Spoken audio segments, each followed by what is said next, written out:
চুপ করে থাকা মানেই আমার দুর্বলতা নয়। চুপ করে থাকা মানেই আমার দুর্বলতা নয়।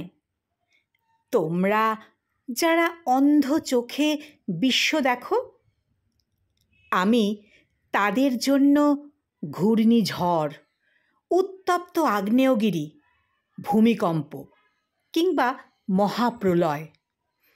আমি ড্রোন, হেলিকপ্টার, মিসাইল অথবা ছিন্ন ভিন্ন করে গুড়িয়ে দেওয়া যুদ্ধ বিমান।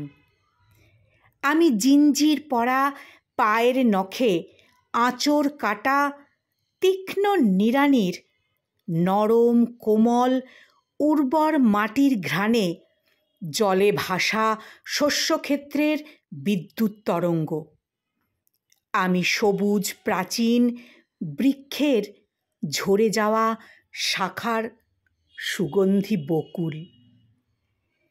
আমি তোমাদেরই সেই নক্ষত্র, আমি তোমাদেরই সেই নক্ষত্র যার একাকিত্ব, হতাশা আর ক্রোধের বিষণ্ণতার অন্ধকারে কেবল ডুবে থাকা নয়, বরং সবার অগোচরে ভালোবাসার ছাপ রেখে যাওয়া প্রেমময় আকাশের বুক জুড়ে এক ধৈর্যশীল মায়াবী আলো।